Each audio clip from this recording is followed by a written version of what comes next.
Right. So I feel a little like Cinderella waiting for the stroke of noon instead of midnight. But it's great to have everyone here. And just as a couple of housekeeping things, just for those who don't know me, I'm Autumn Green. I'm a non-resident fellow at the Urban Institute and co-leader of the uh, Spark Collaborative, as well as the Student Parent Families at the Center and Data to Action campaign projects that we're going to be talking about today. So just as a couple of housekeeping things, the first, we are recording and we will share the recording on the event page. Um, and we also have closed captioning enabled. So if you are a person who appreciates closed captioning, um, or needs closed captioning, please feel free to access that as part of the Zoom platform.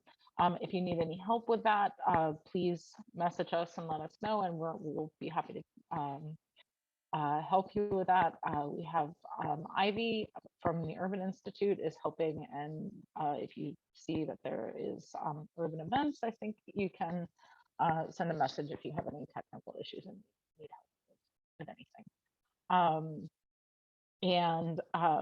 So in terms of, we have a really great lineup of speakers. We're going to go probably faster than the speed of light, in terms of how a real tight presentation lineup today. But I think we're really going to have some great speakers to share this work. And there will be a survey at the end of the event.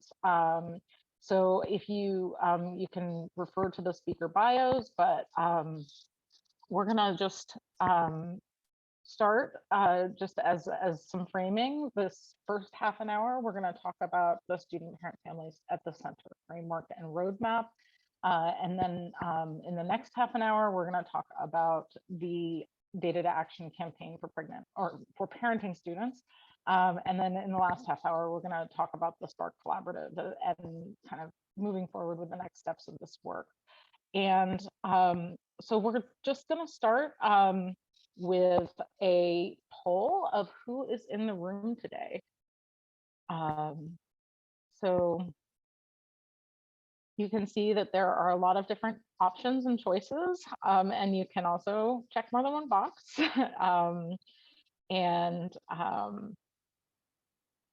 Would love to hear more about who you are and what brought you here. And then the second question is, have you had experience as part of a student parent family?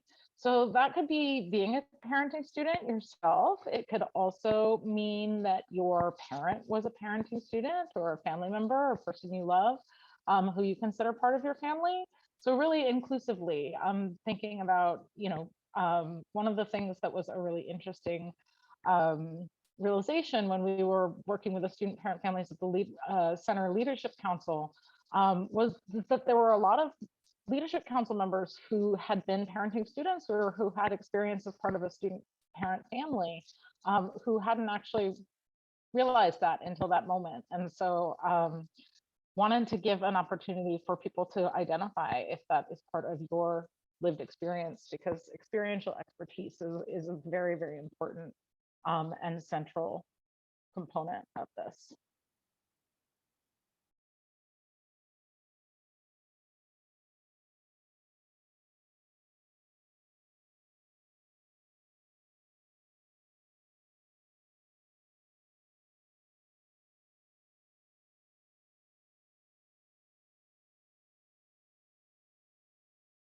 This is great. We can see that we have a lot of people from the college and higher education professional world.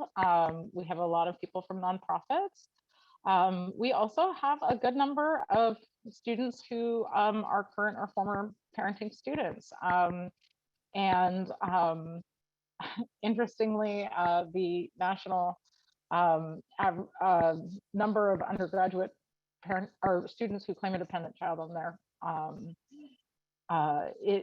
undergraduate students is 22.5%. So we're pretty close to that in this group. And then we can see that over 50 or over half of people in this in this space have experience as part of a student parent or parenting student family. And that's another thing I just wanted to clarify as a housekeeping thing. One of the things that we learned, we did a great thing about what are student parents called, and learned that parenting students or student parents, there are so many different names that are used to refer to this group. And so we just want to really honor the fact that for many parenting students or student parents, these are identity terms that people have preferences to. And so you may hear me using these terms: student parents, parenting students, students with children, student caregivers, interchangeably, and trying to make sure that we're honoring the identity terms that people choose for themselves. So I'm really excited to introduce my colleague, Jessica Lee from the Pregnant Scholar Initiative. Jessica is the managing director at the Pregnant Scholar and just a champion Title IX attorney for the country, and also the co-leader of the Spark Collaborative. So I will pass it over to Jessica. Thanks, Autumn. Good morning or afternoon, everybody. Really happy to be here with you today. So over the past year, Teresa Anderson, Autumn Green, and their team have convened powerful conversations about the systems and barriers that student parents navigate in higher ed. The result, like the problem, is a massive mapping of intersecting and interacting bureaucracies and supports, everything from understanding taxes to college success policies for student parents. The roadmap, along with the powerful conversations that led to it, is a really important step to advancing a shared understanding of the problems at issue and the keys to solving them. When thinking about today, I just couldn't get this bit of 2,000-year-old wisdom out of my head, and I think it rings true today. If you know your enemy and know yourself, you need not fear the result of 100 battles. Yes, I am quoting The Art of War in this session about supporting student parents. For the student parents I work with, getting this right is indeed that serious. Students call the Pregnant Scholars Free Legal Helpline every day because they've been kicked out of student housing, forced to withdraw, or failed because they miss class when their kid is in the hospital. They all too often lose the chance that they really need to provide security for themselves and for the children. The stakes are high, and some of the challenges are growing. But thankfully, our movement is growing too. Never before have so many brilliant minds from across issue areas come together to work for student parents like they are today. I really believe that we are at a watershed moment in this fight, which is why I'm so thankful that you're all here today. With the help of the roadmap, we now better understand what we're up against. But of course, knowing isn't enough. We must act, and we must act fast to ensure that this is the last generation for which being a student parent is a barrier to obtaining higher ed. Which is why today I'm joining with the team at Urban to launch phase 2 of this work, the National Spark Collaborative, so that we can build a united and research-informed movement for student parent success. So I'm just really thrilled that you all are here. I'm glad that you're going to be learning a bit more about the roadmap and the various destinations along the path to this barrier-free higher ed system. And I hope that you'll join us in taking action through Spark. I'll turn it back to Autumn for what's next. Great. So I just want to introduce Marie Hawker, who is one of our partners at Imaginable Futures, which funded the Student Parent Families at the Center project and Roadmap for Change to support parenting students. And Marie, I'm just going to go ahead and hand it off to you. Sounds good. Thank you so much, Autumn, and good day, everyone. It's a real pleasure to be here in such good company with the leading minds and advocates for student parents and their families. Here at Imaginable Futures, we realize that student parents have always been worth investing in, and it was important to us to really understand the various systems, the policies and practices that influence their well-being and impact their success in education. And for these reasons, we were so excited to partner with the Urban Institute on the Student Parent Families at the Center project. And Teresa, Autumn Leadership Council, I am simply blown away by all of the work that you've done and the amazing insights that you've gathered. We're so thrilled to have this framework now that really illustrates the intersection of all the systems that our student parents find themselves having to navigate. And now we have this amazing roadmap for policy and practice change that can be leveraged to help make their lives better. Teresa and Autumn have heard me say actually several times that this roadmap is really a gift to the ecosystem for practitioners, for advocates, for policymakers, and for funders. And together, we can really use these insights to identify gaps and highest impact opportunities with surgical precision. And we can take collective action now around the strategies that are highlighted in this report. So that is particularly motivating to me. I'm really looking forward to seeing how the ecosystem comes together to advance the work so that student parents can achieve their education goals and that so that their families can actually truly thrive. And really in closing, I just want to say that Imaginable Futures is really here with you. We're in it with you. So thank you, Autumn. I'll pass it back to you. Thank you so much, Marie. And just really, I think that we are all in this together. And one of the things I think that is so salient is that this is old knowledge that people with lived experience who have navigated these systems and been through this experience. We know intuitively, we know in our hearts and our experience that this is something that families have been navigating for generations, but hasn't necessarily been part of the conversation about how we support family mobility. And so was thrilled to share kind of some of my past work trying to navigate and map these different systems and policies with my colleague and collaborator, Teresa Anderson, who's going to share more about what we have learned and developed for the student parent families at the center framework and roadmap. So Teresa. Yes, thank you so much, Autumn, and thank you everyone for being here. And thank you to our Leadership Council. We wanted to start with this. Our Student Parent Families at the Center project was informed by a phenomenal group of thought leaders and practitioners and student parents, both current and former. So we want to give a huge thank you and kudos to this group who really informed a lot of this work. So with that, I want to talk about the Student Parent Families at the Center policy framework, which is available on our project page. If you haven't already seen it, this link is also available in the event description, and there's a fun QR code if that's the way you like to access web pages. We see this as a useful structure to sort of think about when we're talking about student parent families. We're not talking about some marginal subgroup. We're talking about people who are really at the intersection of a range of important policy systems, and really almost all the big policy systems that we engage with in kind of research and related social policy work. So we're approaching this project, we were thinking about the traditional college student and the way that the higher education system in the United States was designed for someone who was in early adulthood, who was financially dependent on their parents, who was unmarried, and who was in the original formation of college systems was white, male, and upper middle class. And this is the person for whom our colleges were designed and our systems were designed, and in many ways still have remnants of that structure. So that person is actually really only has to engage with one policy system. We call this college access and success policies, thinking about college entry, academic support, student supports, and other elements around kind of getting into and succeeding in college.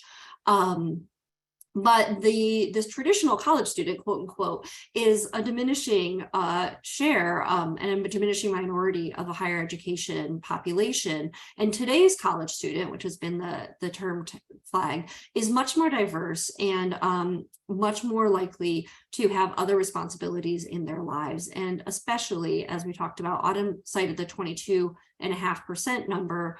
for the portion of student parents, but it's been around a quarter for quite a long time. And so when we're thinking about moving from our sort of traditional college student into student parent space, we're talking about people who have a range of family compositions, who have a range of intersectional identities, and who bring those into not only the higher education college access and success policy system, but actually a wide set of policy systems that actually we tabulated here 11 big policy areas that student parents are engaging in, including tuition assistance and federal student aid, employment in the labor market, early childhood education and care, social safety net programs, taxes and tax benefits, universal and community-based supports, public pre-K through 12 education, workforce and training systems, infrastructure, and what we're calling situational systems, which actually adds a complicating layer to all of these that may include things like the immigration system, the foster care system, the child custody system, the juvenile justice system. So we kind of originally conceptualized this framework as looking like this, and then we took it to a graphic designer who made it pretty. And this is our student parent families at the center framework, which has the same content, but also expands on the intersectional identities to include group, personal, and experiential identities, where group is kind of this notion of we are, personal being I am, and experiential is this happened to me, and how that also overlays on all these systems. The thing that's notable, and probably isn't surprising for me to say, is that none of these policy systems were designed with student parents in mind. And when we're talking about student parents, we're talking about people who are raising families, who are advancing their education, and who are almost always, or then the vast majority of the time, are also working while also navigating these many different aspects of policy. And then each of these buckets is only the top level. It's like the heading. And then in this, and we are not going to go into all of the detail here because my goal is to motivate you to go look at this on our project page and to dig into it yourself. But you can see that we've counted 88 different bullets and sub-bullets of systems of programs and policy issues that fall within each of these big policy buckets. And very often student parent families are concurrently navigating almost all of these while trying to get an education. Again, in contrast to that kind of solid student that our higher education system was designed for in the first place, who was only managing just a small subset of this. So with that, we encourage you to go to the page to look at the, if you see on the left-hand navigation, there's a systems, policies, and programs subpage that you can expand in sort of accordion style, all the different sub elements of the systems. And I also wanted to point out that the headings on each of these are both headings, but also links, and that we've put together 2-page fact sheets on almost all of the system headings, as well as many of the sub policy areas that explain what the issues are, how student parents fit in, how they relate to other elements of the policy world, and also where there are opportunities to improve structures for student parents. And there will be more coming soon. So that's something we really encourage you to check out. So we compiled insights from this framework review and from our leadership council, as well as a thorough review of the existing literature and our own experiential expertise and knowledge, to develop what we're calling the roadmap for change to support pregnant and parenting students. And this is, we explicitly call it version 1.0 because not only do we think that there's probably more to do, and we might have missed things, but also the policy landscape is always changing. So we're hoping that this will be a living document that will have many versions and continue to be a resource for the field. And you'll see on our front page, me and my older son Davos, when I completed my PhD, and Autumn and one of her daughters in completing her undergraduate degree. So we're proud to have our student parent experiences featured here as well. So the roadmap aims to change the narrative from talking about student parents as individuals with barriers to student parents as a group that is systematically underserved, and pointing out that this is a policy choice and that student parents have been made invisible, even though they are a large portion of the college student population, and that if we can make them visible and orient policy towards them, they do not need to face additional barriers to completing education goals. The roadmap represents a set of alternative choices that could be undertaken in practice, policy, research, and investment spaces. And as I noted, this is very focused on policy and practice, but we could also imagine changing narratives around student parents in the media, in social interactions, and in other places that reflect a deficit mindset that may frame things as your life is over when you have a kid, or might limit the options available to someone because of their family situation, when that does not have to be the case. So again, I'm not going to be able to go through every element of the roadmap, but we want to sort of give you a roadmap of the roadmap and encourage people to be able to look through for yourself and see where there's opportunities to dig in. We've organized all these recommendations into 8 destinations. They're kind of goals, but going with our roadmap theme. The first is that stakeholders are aware of student parent families and the conditions they face. And with that awareness is also sort of an appetite to do something about it. The second is that student parent families experience less time poverty and have sufficient support as they pursue education. The third is that post-secondary education is financially feasible for parents. The fourth is that families' basic needs are met during and after their education programs. The fifth is that student parents enter and complete education programs and attain good, fulfilling jobs. The sixth is that student parents' children are supported, recognizing that student parent families are 2 generation and that there's children that need to also receive sufficient attention and support. The seventh is that colleges meet their goals by supporting student parents, because this is beneficial to institutions, not only individuals and families. And the eighth is that research and advocacy around student parent services, policies, and investments are sufficient and effective. And I'm also going to say I love the chat. You all should keep talking to each other in the chat. We really encourage that. So I want to also draw attention to the appendix worksheets. You'll see this with the roadmap publication, that there's a separate appendix. And this is really just a tool, because the roadmap is long and has a lot of material, to allow you to follow along and see what might be relevant for your situation. So just that's a resource that I want to make sure folks were aware of. So the first destination is that stakeholders are aware of student parent families and the conditions they face. And within each of these destinations, we've identified a set of mile markers, which I'm going to not read off one by one to save everyone time and exhaustion. But these are sort of stops along the way that will help achieve these destinations. And for each of these mile markers, we've also included suggested approaches and examples that identify stakeholders within the system, and what they could be doing to move towards those mile markers and destinations, as well as specific examples of places or resources that might exist that might help with that work. It does not provide the step-by-step A to Z, but this does provide potentially an agenda for folks who have an appetite to improve student parent access and success within education and life pathways.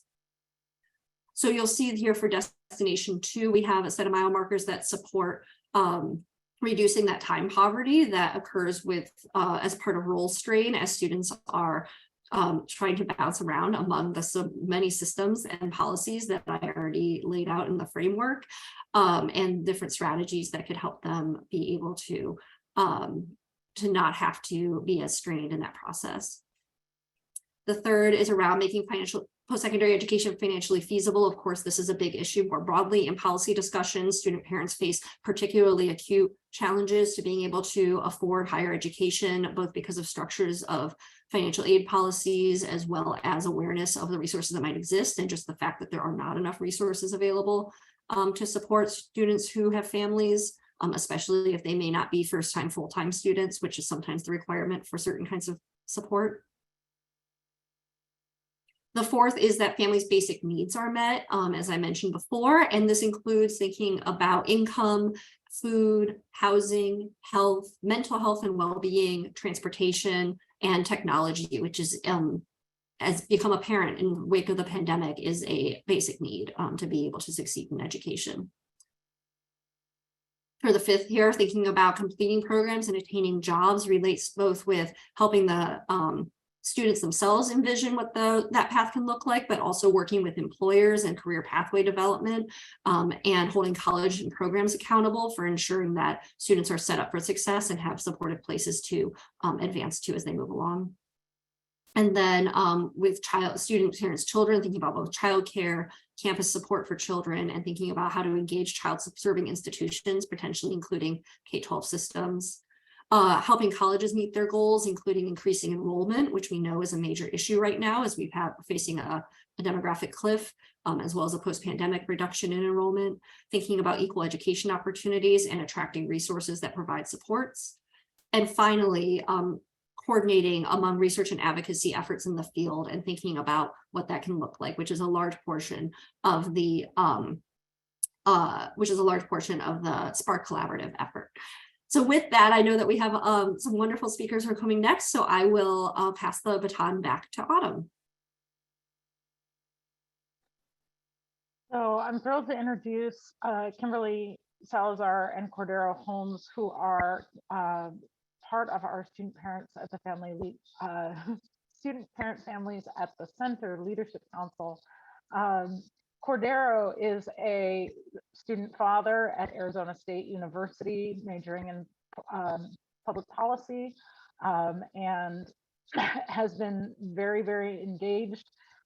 Even while he was working in a factory, called in and was participating very, very actively in this work. And Kimberly has been doing research on the CalWorks program in California as a sociology major and past winner of the Patsy Mink scholarship program, which is a nationally competitive scholarship for low-income mothers pursuing education as part of their goals. And Cordero is a winner of many nationally competitive scholarships, including a Jack Kent Cook Fellowship, as well as a recent Martin Luther King Jr. Award. So I'm just going to go ahead and pass it to Cordero and Kimberly.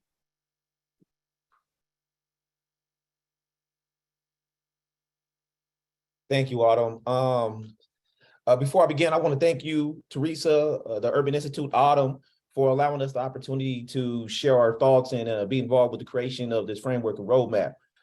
This is a product of a multitude of individuals who are student parents / parents who are students, or various other ways we found to describe who we are, and yet are different in many respects. It is because of this difference and intersectionality that exists that it is essential to recognize that individuals with lived experiences possess unique knowledge and insight into systemic barriers and challenges that we all face. This knowledge, unfortunately, is often overlooked and even dismissed in mainstream discourse and decision-making processes, which leads to policies and practices that don't effectively address the needs of us. I can share that in my own experience, as a student father who first navigated college in prison and then transitioning to parenting and continuing my education post-incarceration, I have faced several systemic barriers related to who I am. As a father and a male, I have had to navigate the stereotypes and expectations around gender roles in parenting, which often led to the assumptions that I was not as invested or even capable of parenting children.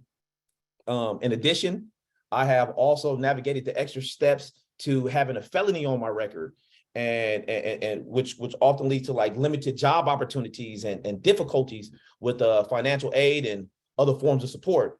So by centering and elevating leadership and expertise of individuals who have lived or are living it, we can ensure that everyone's experiences and insights are taken into account, leading to more effective and equitable solutions to the issues parents who are students face, or parents or students who are parents. So again, because of the short amount of time, I want to thank the Urban Institute. I want to thank Teresa. I want to thank Autumn for doing just this. And I want to thank everyone who's been involved with this. And I want to thank you all for being here today, because your attendance is evidence that you not only support us as student parents or parents who are students or students who are caretakers, but you all are choosing to collaborate and create a more equitable society that benefits us all. So I'll leave you with that. I want to say thank you again. Thank you.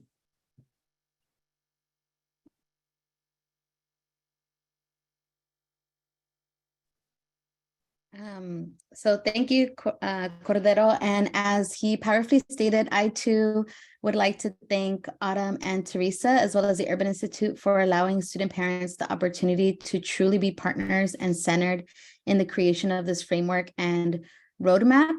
Throughout the process, there are two distinct moments that really stood out to me.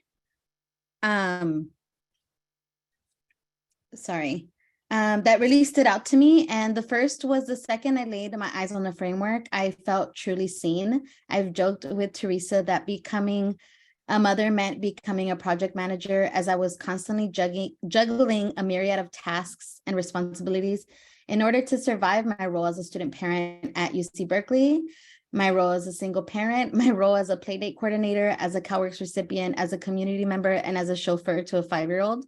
And all the hats that student parents wear simultaneously. So seeing that tangibly in this framework and so eloquently framed was truly affirming. The second distinct moment that stood out to me was when discussing how we approach this framework to make it tangible. Policymakers and educators in the meeting thought that it was too overwhelming for them to understand and tackle as a whole, and that it was easier to break down and think about them in isolation. And so, sorry, I lost my my place. So thinking them to think about them in isolation to be able to move forward. But families don't live in a vacuum. We live at the intersection of these policies and systems. And in order for us to successfully move forward without compromising a part of ourselves, our identity, and our health, if policymakers were overwhelmed reading it and understanding the framework, then they can only imagine how overwhelmed student parents and families are living in this framework. With that irony that unfolded, hopefully then policymakers can work in creating truly comprehensive and holistic policies. Thank you again, Teresa, Autumn, and to all the Student Parent Leadership Council for creating space to truly build community for us to move forward collectively. Thank you, Kimberly and Cordero, for sharing your living experiences and for your expertise and contributions to the Leadership Council. I just I'm beyond amazed at how amazing the Leadership Council has been in informing this work, and really excited to continue working on this together. As Teresa said, we really consider this an invitation to be part of this discussion, and don't want to issue this as a proclamation for the field, but really invite people to join us in this conversation and moving forward. And exactly what Kimberly was saying is, families don't live in a vacuum, and we cannot continue to think of all of these policies and systems as separate silos, because that's not how families navigate and experience this. And we also really need to think about, as Teresa was saying, how we can design policies and systems in higher education opportunities to be equitable and accessible, so that being a parenting student is not a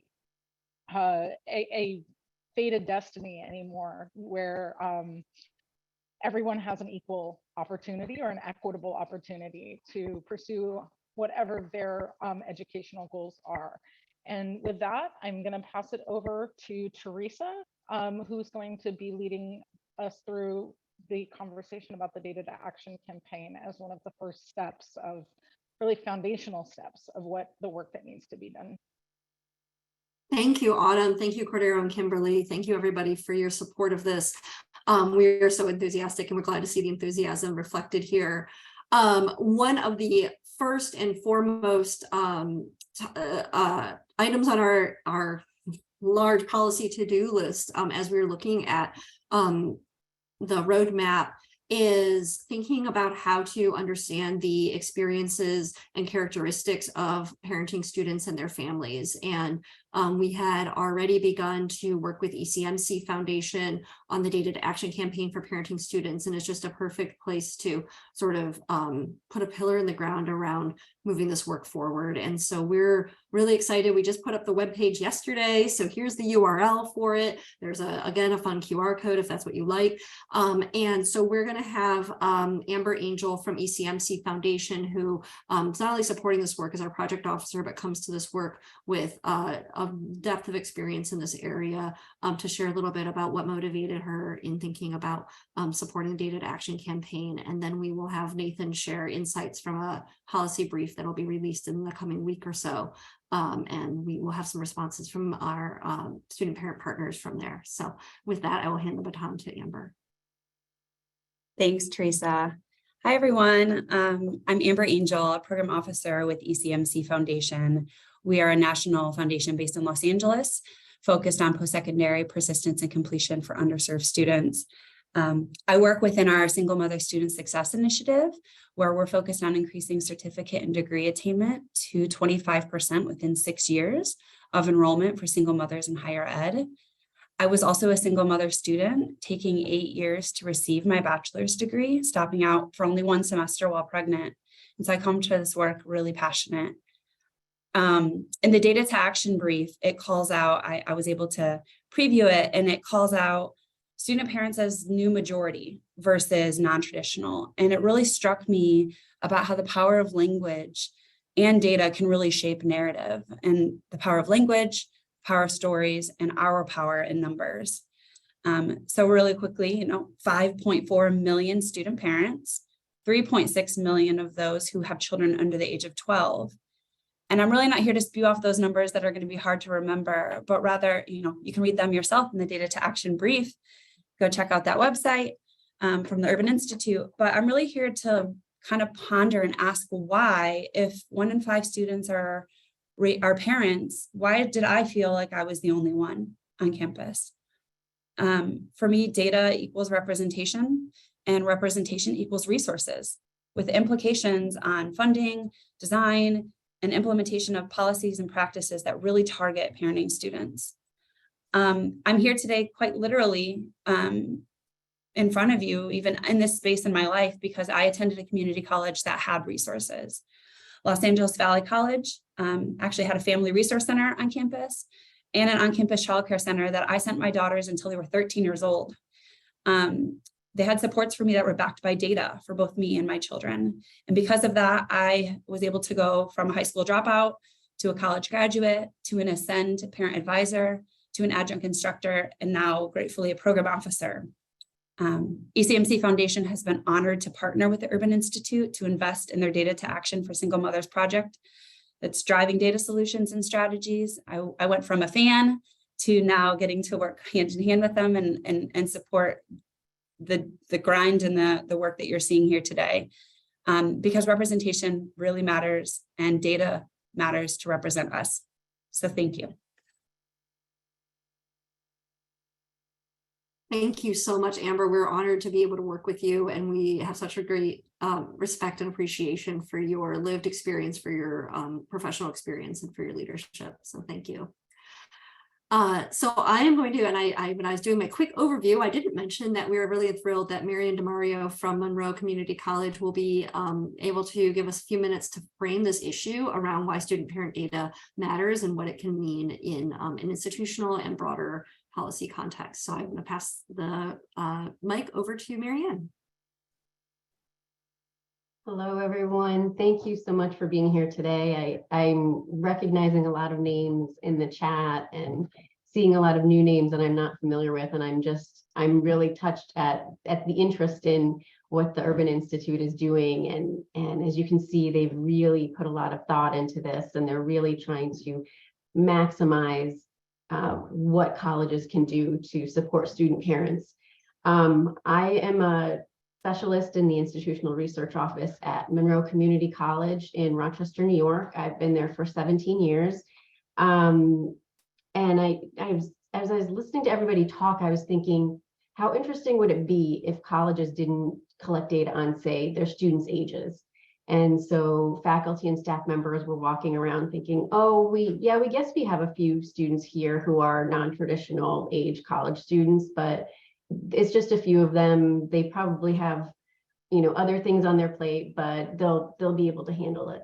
And that's sort of what this data collection on parental status is. It's really taking that first step to identify a very key characteristic of college students, one that sets them apart from non-parents. And when I use the word parent, I mean it loosely. We're obviously, you don't have to be a child's parent to be a caregiver for them. If you have extended family, that helps. Or if you're part of an extended family that helps raise a child, or you're a step parent or something like that, that this term parent does include you. So the one thing that's unique about Monroe Community College is that we were the first college in the nation to deliberately start collecting data on who our students' parents are. And so this started back in 2003. So we've actually been doing it for 20 years now.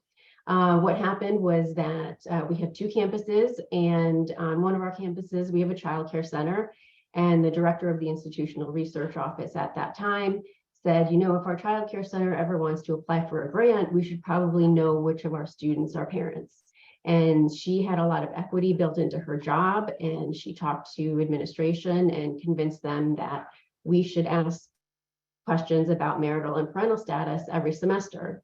So originally that happened on pen and paper. And then when we moved to the banner system in 2006, we put the survey in there. So right now it's an 8-question survey, and the first 2 questions are on marital and parental status. So we know at a unit record level, meaning an individual level, who our student parents are. So I can look at a data file of our students enrolled at MCC this semester and see which ones are student parents. And I can also see which ones are single moms, single dads, married moms, and married dads. And one of the most interesting things about being able to have this data is that I was able to run analysis and really make the case to administration and the college community in general that this isn't just a handful of students walking around. This is, as it is on a national level, 1 in 5 of our students. So 1 in 5 MCC students is a student parent, and they have time poverty, as has been mentioned before. They have role strain, they're juggling a lot of different things. And because I was able to analyze this data and make this case, MCC was one of the colleges that Amber mentioned that got a grant to work on single mom success. So I'll also say that another big bonus to being able to collect this data is that a few years ago, I ran a college-wide survey of all of our student parents. And one of the questions I asked was, have you ever disclosed to MCC faculty or staff that the fact that you are a student parent? 2/3 of my respondents said no.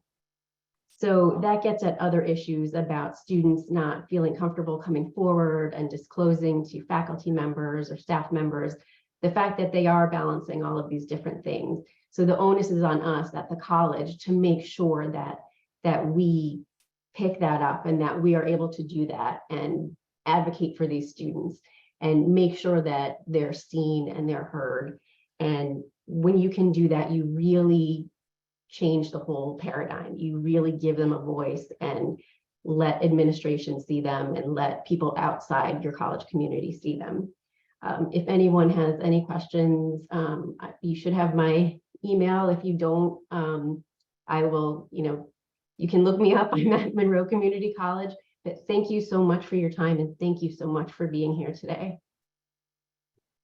Thank you so much, Marianne, for your leadership in this. Marianne was one of really the first in the country to be doing this on a routine basis from institutional research, and we really appreciate having her part of this effort.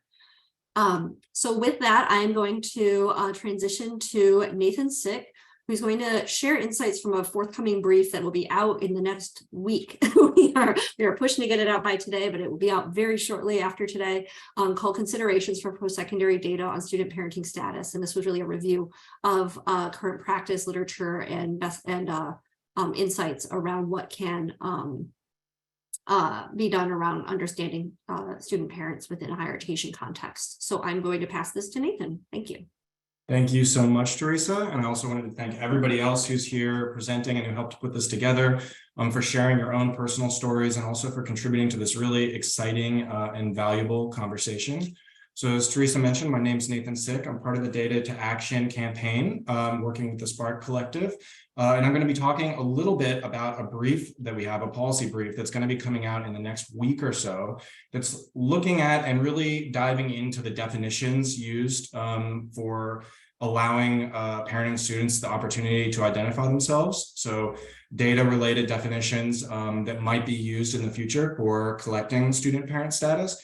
And as Teresa mentioned, this is a really important part of the roadmap that the Spark Collective has put together. It's a valuable early step that just kind of like lays the groundwork so that colleges and policymakers and states and the public can all have an understanding of parenting students and their presence in our education system, and also can allow colleges and parenting students to connect with valuable resources and supports, and maybe just be heard and seen.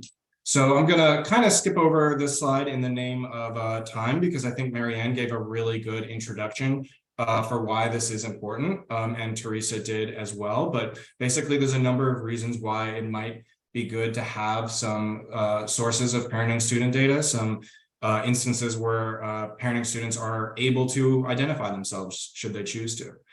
So we wrote a brief, which, like I said, is coming out in the next week, and I really encourage you all to go find it and read it when it is out.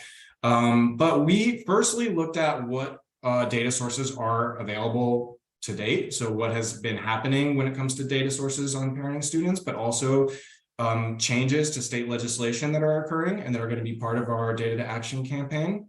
And so there are a number of surveys, questionnaires, and legislation. Some of you might be familiar with them: the National Center for Education Statistics, also the FAFSA application for federal student aid, various Census Bureau household surveys that occur intermittently, such as the SIP and the NLSY and the CPS.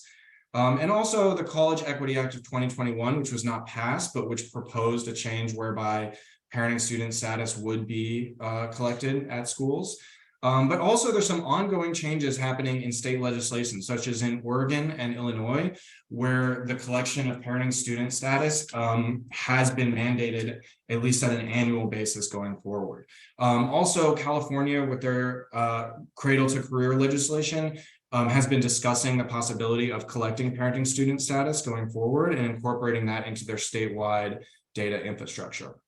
So what we did in this brief that was kind of new was we examined at least 18 different questions that we could find from various sources that were meant to identify parenting students. So you can see the sources here. Some of them are college data systems or research reports, federal surveys, or 11 one-time or intermittent surveys of students. And what we found is that no two questions were exactly the same.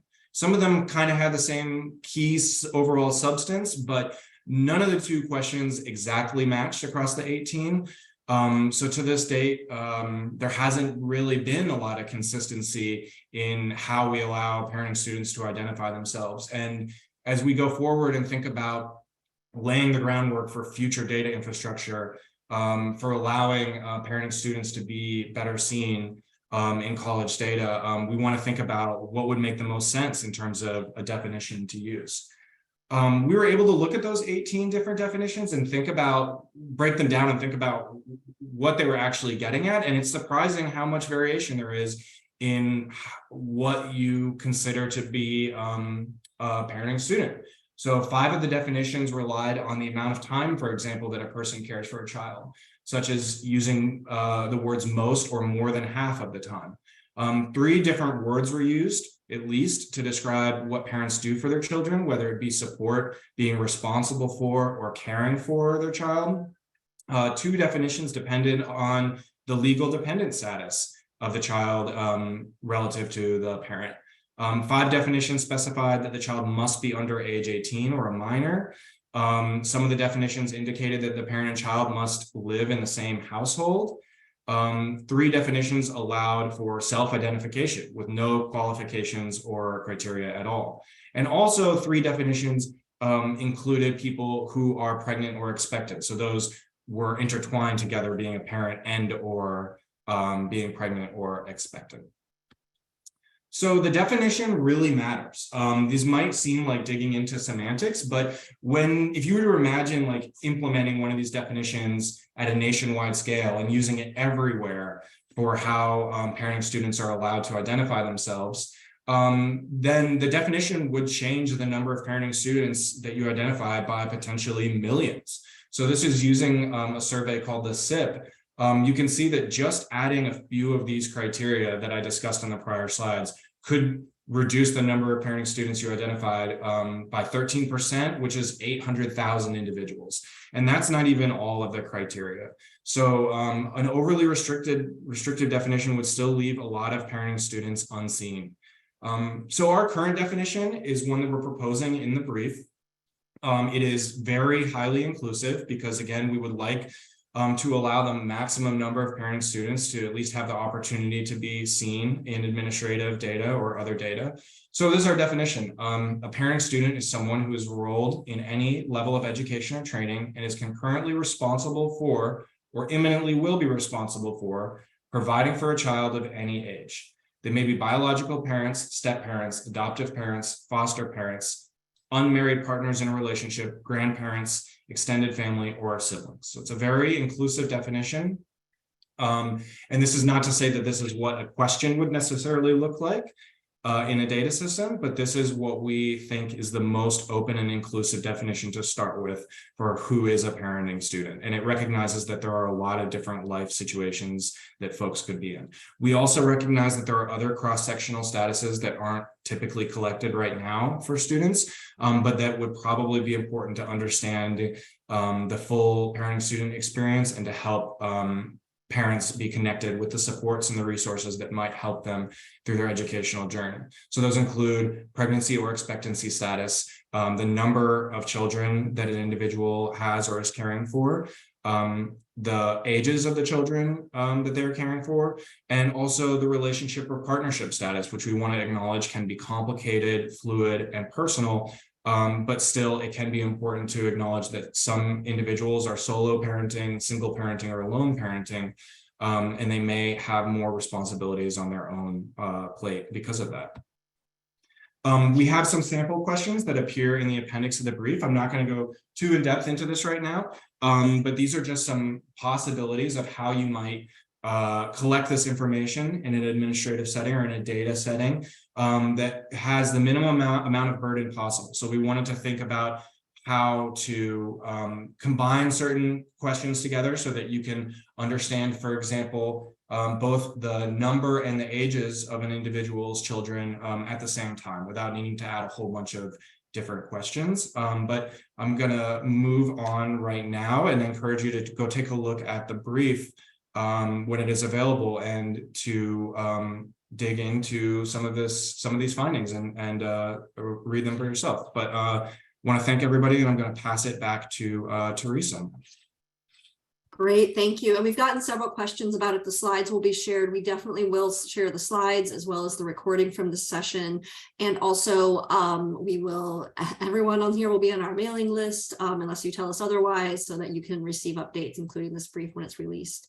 One thing that is out there is that we have an opportunity for colleges to join a community of practice. It'll be a 2-year grant opportunity that includes a learning community, coaching, and technical assistance. This is for community and technical colleges as well as junior colleges that have an annual request or mandate to collect student parent data at the student record level. And we'll share the link to this in the chat. But the opportunity is available now through April 7th.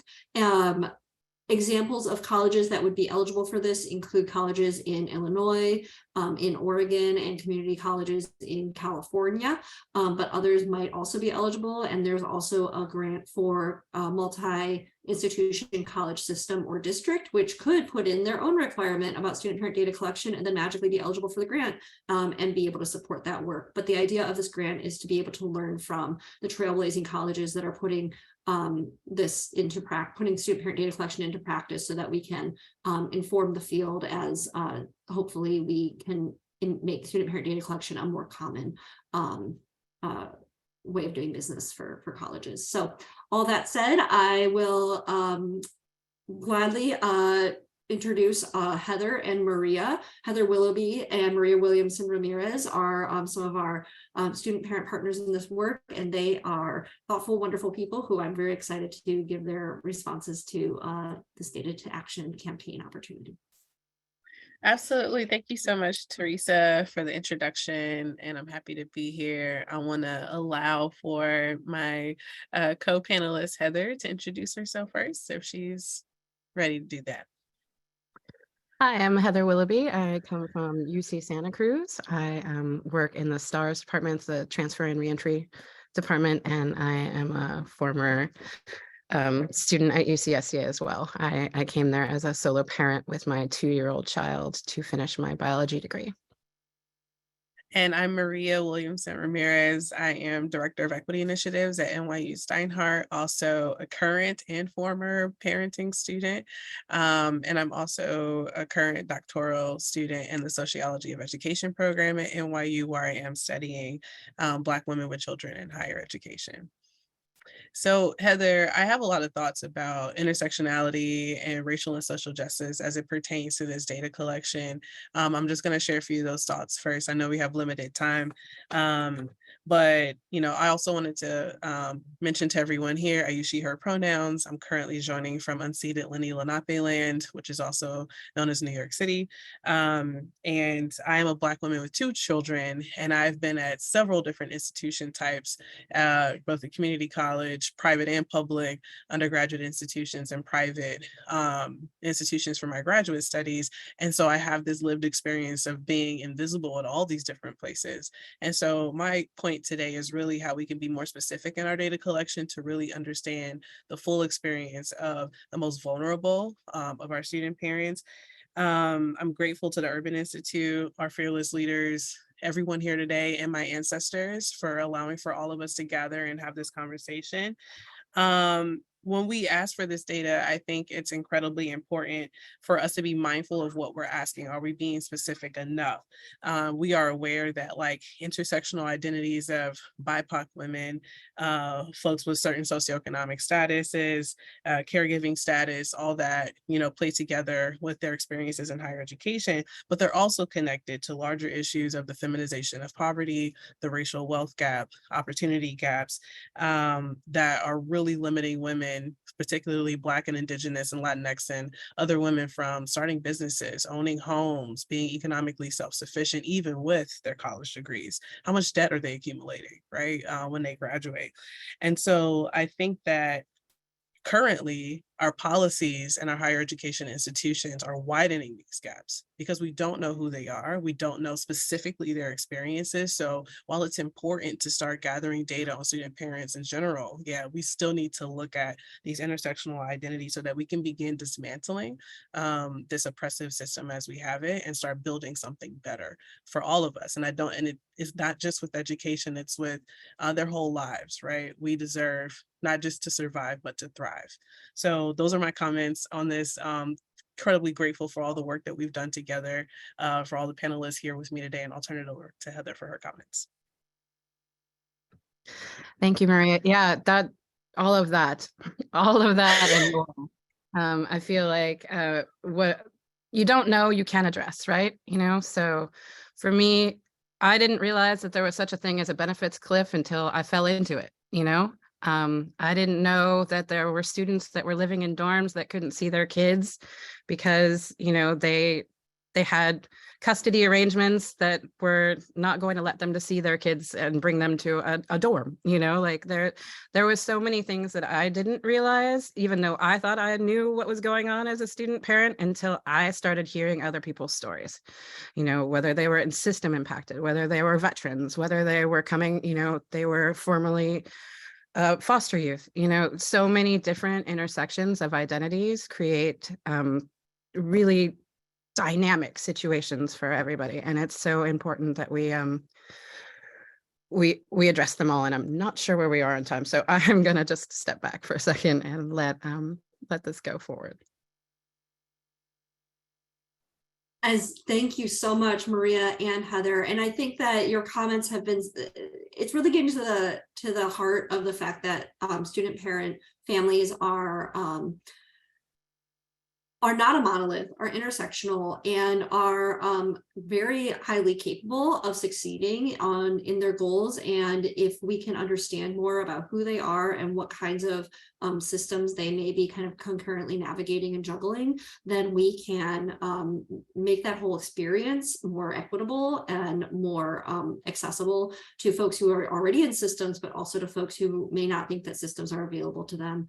And so I'm just so grateful for both of your comments and for being part of this. And I wish we had 6 hours instead of an hour and a half so that we could get in more. But Autumn put in the chat that we are having a discussion after this, and folks are welcome to continue the conversation as part of that. Thank you again. So with this, we are going to transition to the third part of our public session, and I will hand the speaking baton over to Jessica Lee, who will be facilitating this component of our conversation. Thanks, Teresa. So excited to be moving this forward and talking about what's next. And I think hopefully based on the conversation we're seeing in the chat here, what's next will be a huge opportunity for folks to keep these connections thriving and moving forward to progress this field. So I want to turn it over as we get started here to Ryan Kelsey from Irvine. Thank you, Jessica. And thanks everybody for spending some time with us today. I'm Ryan Kelsey, the Urban Institute's director for what we call Building America's Workforce, which encompasses the student parents work as well as work on college pathways, career and technical education, apprenticeships, job quality, and much more. And I'm so pleased to be taking part in today's conversation because when you center student parents, you're forced to confront all of the intersections of social policy that we've heard so much about today. And like many of you, I'm interested in system change that levels the playing field for people who've been left out of opportunities. And that's exactly what this project is all about. In the case of student parents, as we've seen in the discussion so far, the layers of systems that must be addressed are right in your face. They're very apparent. And making all these changes that the roadmap and the Data to Action campaign lay out are going to provide broad-reaching benefits, not just to student parents, but to society as a whole. Just to highlight one element tying back to the roadmap that speaks to me, I wanted to pull out one of the destinations that Teresa talked about for a couple minutes earlier on, because it ties into what we're going to hear about next. And that's Destination 7, the fact that colleges can meet their goals by serving student parents. The reason I want to highlight this particular element is to demonstrate that making the choice to champion student parents does not have to be a zero-sum either or kind of choice for college leaders and practitioners and all of us who support them. It can be non-zero-sum. It can be something that makes the pie bigger. It's an opportunity to reimagine how your institution thinks about supporting its community, to set forth new strategies that can attract resources, attract enrollment, attract new partnerships that can take you forward. And for me, that's what's exciting about this work, is that it can make the pie bigger for us rather than having to continue to slice our current pie into smaller and smaller pieces. And with that in mind, that same kind of non-zero sum thinking is what's needed for this whole ecosystem of practitioners. I'm so excited to see people chatting about and supporting everyone here today. We've all got to work together, researchers, advocates, policy folks, as well as our friends who are in the trenches on our college campuses to take this work forward. And that's the opportunity you're going to hear about next with the Spark Collaborative, that we can make a pie bigger for all of us to contribute to this work going forward if we work together, champion each other's strengths, and advance this work to help lots more students and families. And I just want to issue my own congratulations to everybody that's brought this work together. I'm only 6 months into my role here at Urban, and I've already just seen so much potential that can come from this work, and looking forward to staying with it. Back to Jessica. Thanks very much. Thanks, Ryan. And I love that notion of making the pie bigger. How perfect, especially for this moment. I don't know if there's slides, if there, doesn't matter. I'm going to carry on. As I mentioned when we opened this event, I think we all really believe that now is the moment to translate the knowledge reflected in the roadmap, reflected in the Data to Action campaign, and the knowledge of the field more broadly into action for student parents. You know, in the program I run, the Pregnant Scholar, we provide policy implementation coaching to institutions, direct support to student parents, but all of that work is incomplete without the research basis and without the connections that we built nationwide to test out interventions in the real world, which is part of why I'm so pumped about the Spark Collab's effort to bring together the policy wonks, advocates, academic researchers, and student leaders. And that's why I'm giddy just looking at the chat here. So thinking back about that roadmap, we all have different destinations on the roadmap, different means of getting there, but we want to know who's on the journey. We want to share directions to the best paths, and whatever destination you're aligned with, whatever your skill set, we know will work better to pursue this massive transformation by being on the journey together, which is where Spark comes in. So we see the Spark Collaborative as a cross-organizational effort that offers alignment for the field, no more silos, a forum for communication, and a focus on the research, evidence building, and case building for change. So to that end, we're currently building a knowledge library that we hope will support ongoing communication, in addition to events that we and other amazing conveners in this virtual room are hosting. We want to dig into the opportunities highlighted in the roadmap through research to action partnerships and maintain our research databases as ways to elevate the research, to bust those silos, and really dig into the case building as a strategic effort across the nation. And the last point here I think is incredibly important, is that we see the skills and training in action research, STAR fellowships, and the national network as a way to support student parents in leadership positions. And as we can tell based off of the experiences shared of the student parents here today, they are ready, and I am so thrilled to have you all leading us. So the roadmap, especially that mile marker 8, highlighted opportunities to build out program and policy evaluation and return on investment studies. And we'd love to coordinate opportunities to dig into this evidence building with colleges and partners nationwide. And we see a lot of avenues for that in the future. Can I control the slides? Yeah. So to try to summarize all of that into a small little slide, we try our best. The Spark Collaborative hopes to build evidence and make the case for policy change through data, research, lived and living experience, and past learning while developing future generations of leaders. We want to make college truly count as a pathway out of poverty. Being a parent should be a descriptive characteristic. It should not determine the opportunities and pathways available to a student.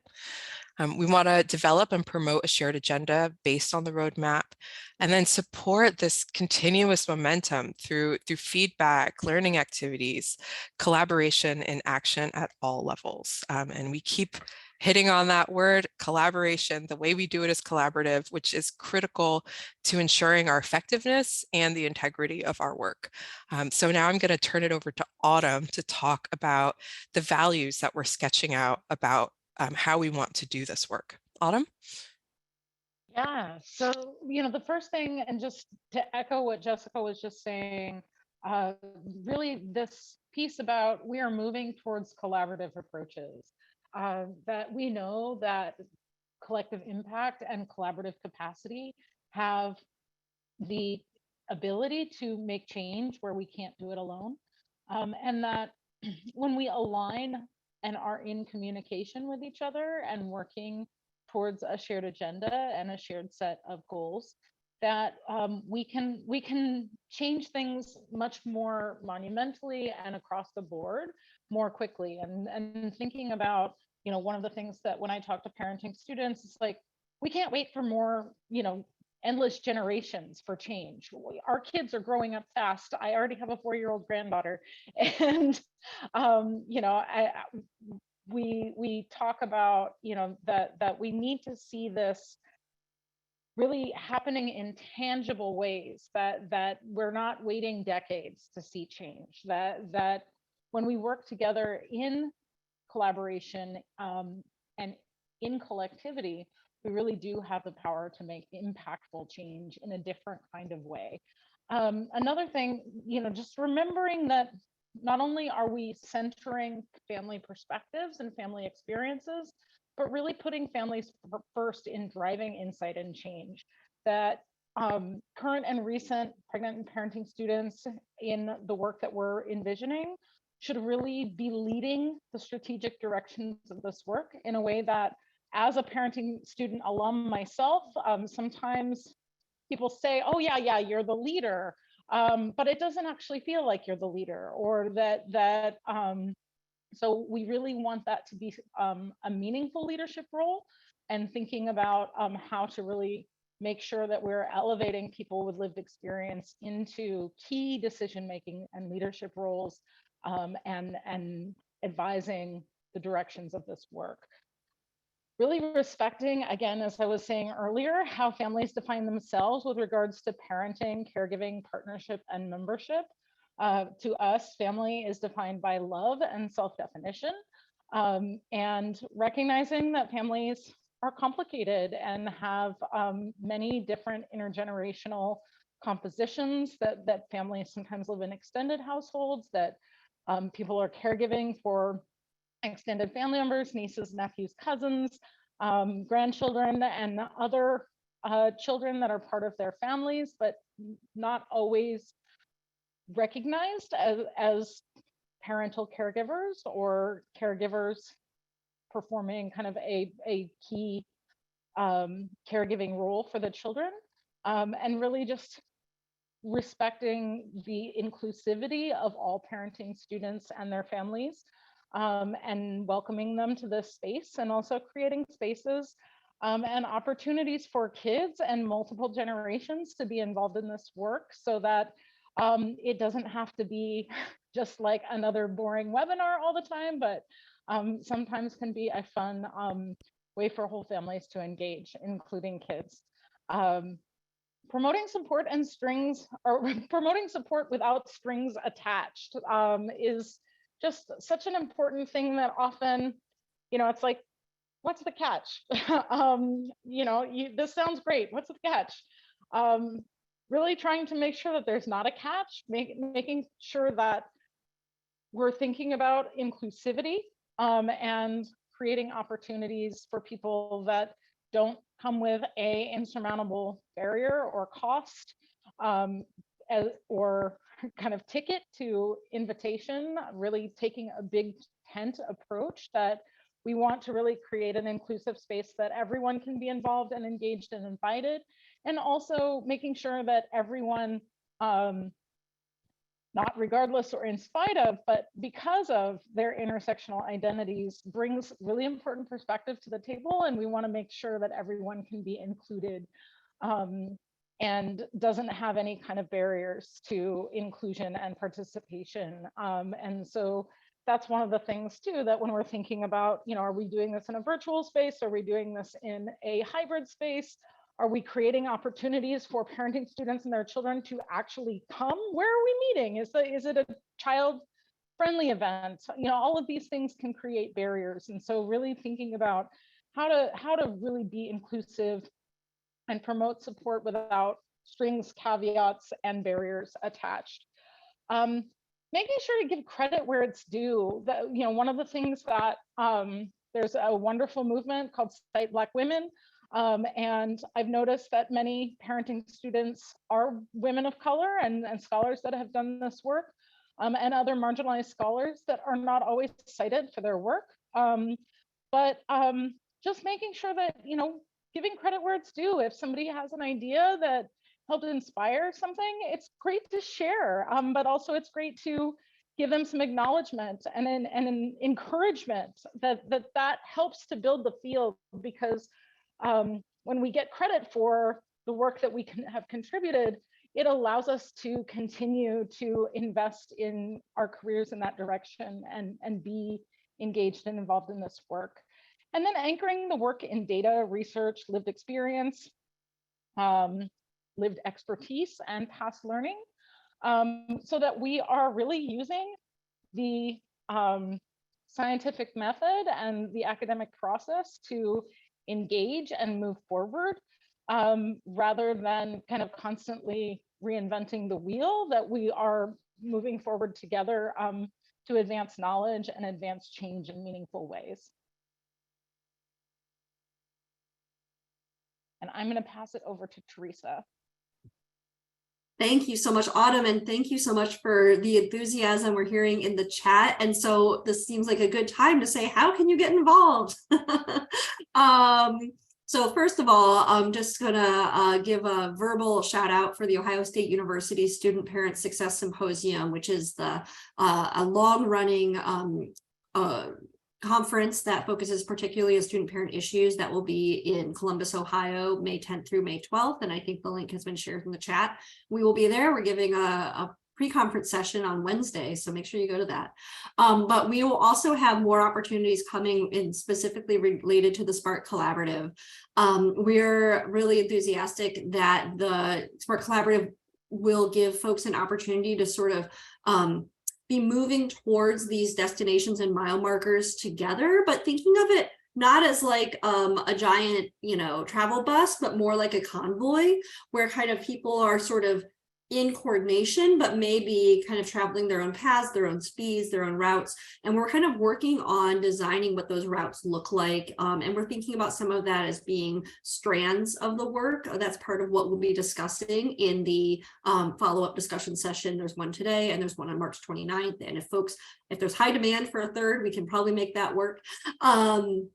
But the idea is that we want to support partners as they develop cross-organizational agendas that ensure that multiple efforts are going in the same direction.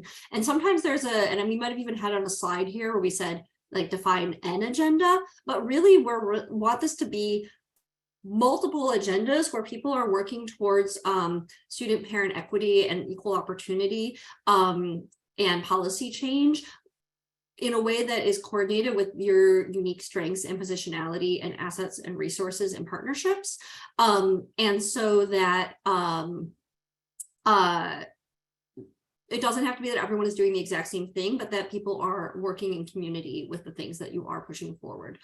And so we're really excited to be having those discussion sessions, and we'll also have a Spark specific website soon, but we're really just excited for folks to get on board. So here are ways to get involved. So the first is to review the framework and the roadmap and see how it can help you, and start thinking about what is your agenda and who could you be partnering with or reaching out to, whether it was someone that you connected with today or someone that you're aware of or have always meant to reach out to, that might be able to sit down and think about how to develop that plan together.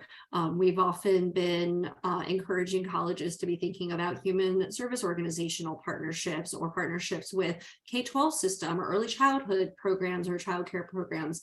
And especially, like, just to amplify it, thinking about where current and recent pregnant and parenting students can be part of the leadership of any new work.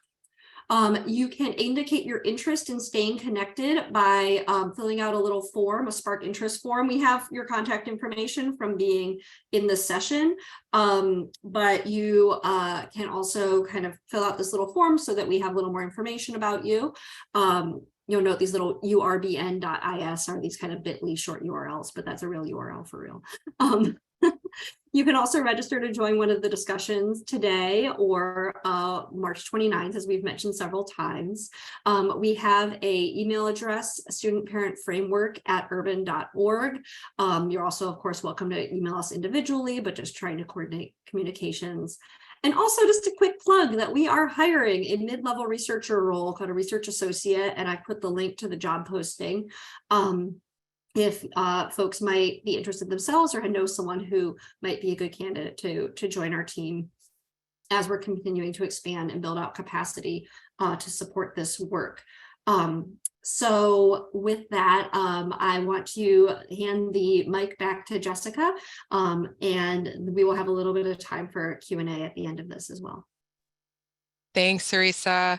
I'm just going to keep on passing this mic back to a fantastic person here. We have Joanna Reyes, who's a postdoc at Arizona State University and co-founder of Mothers of Color in Academia.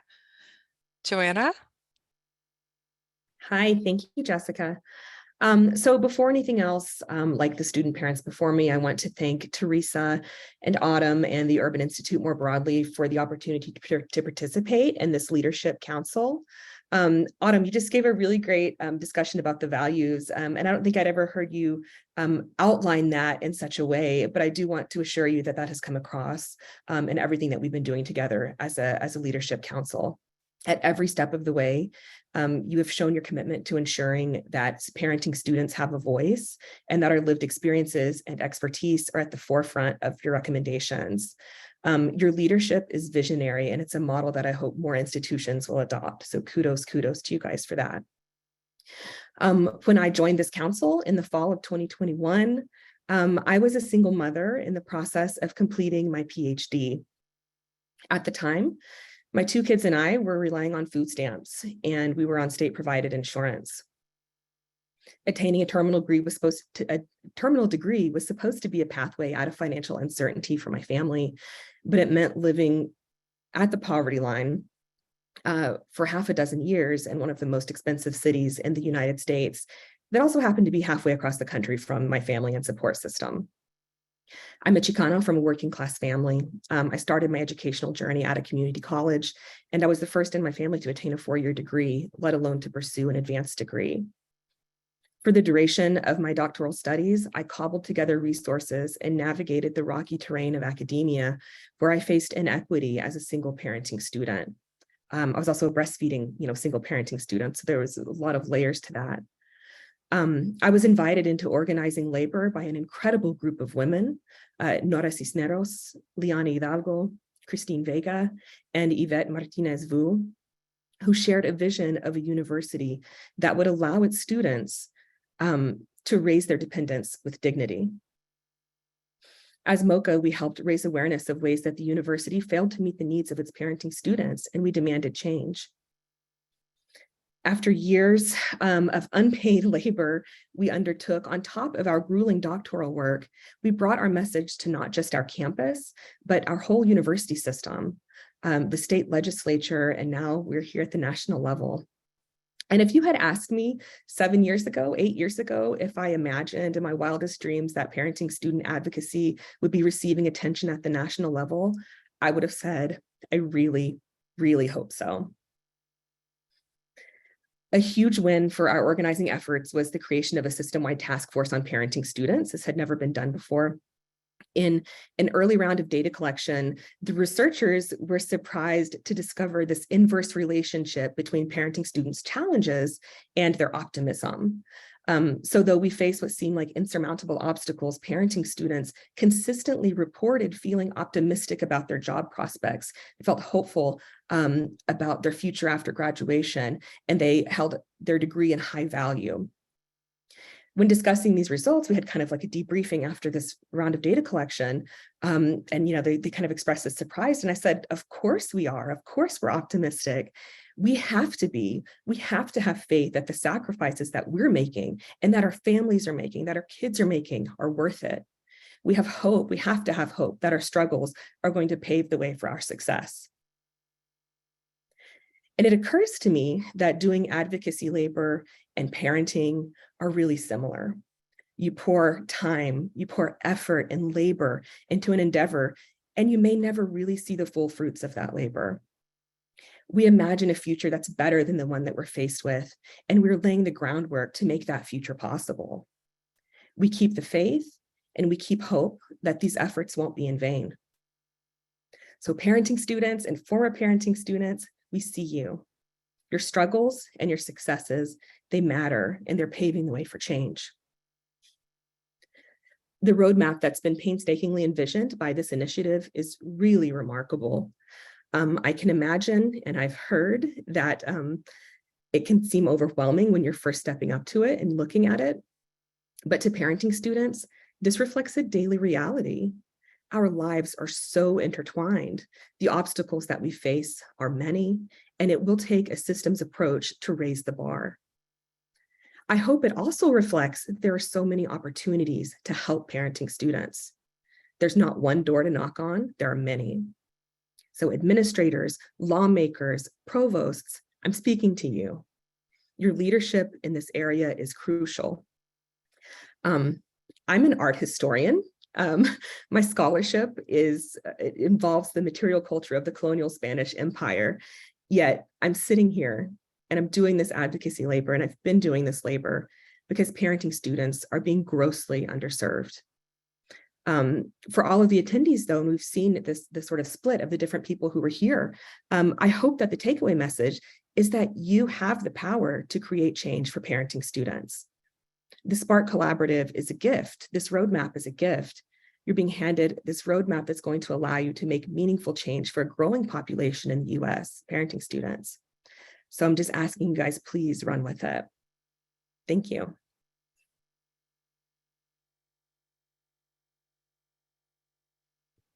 So powerful. Thank you so much. I think that's really an absolutely perfect call to action and a perfect note to end this session with. I really hope that we all take Joanna's statements to heart and do something with it. For those of you who are staying with us, we have the invited debriefing that's going to be happening very soon. We also, if you can't make it this afternoon, there will be more opportunities. I'm sure the folks at Urban are going to be putting that in the chat again so that you can sign up. But I hope as we wrap up here that you won't leave today without thinking of which next step you're going to take, whether that's just signing up for the emails or registering for the event or collaborating with the team on your campus. We really want to see you engaged and hope to provide tools and connections for you to do that successfully. Autumn or Teresa, any final words before we say goodbye? I just want to say thank you again, and also just remind everybody that there will be a survey going out after the session to get your feedback from Urban's events team. We're really grateful for the event support that we received from the Urban Institute and for all of our phenomenal speakers. You could see that we had a lot of folks involved in this, and everyone really showed up in every sense of the word. And we could not do this without you. We hope it represents the team spirit. We will be jumping to the discussion session. We'll give folks about 5 minutes to, grab a snack and bio break or anything like that. But we'll open up that session and start at about 1:35 my time, 10:35 Pacific time, and whatever time zone you happen to be in, be equivalent. Autumn, anything from you? I just want to thank everybody for being here and hope that you will join us for the next session, either today or on March 29th, and hope that you'll stay in touch and be in community with us, and appreciate all of you for taking the time to be here with us today. And just really, really hope that we can continue this conversation together. So thank you so much to everyone. And if you're having problems and need to figure out where to go and how to get to where you need to be, we have posted the links in the chat, but I will, and we've also sent our project email, but feel free to reach out to me directly too. And I'm just putting my email address in the chat so that you can get a hold of me if you're lost and need help. And to clarify, this Zoom will close. So if you register those links, it'll send you a particular link to join the follow-up discussion. So thank you again so much. We're going to close this one out and see hopefully some of you soon. Have a wonderful day.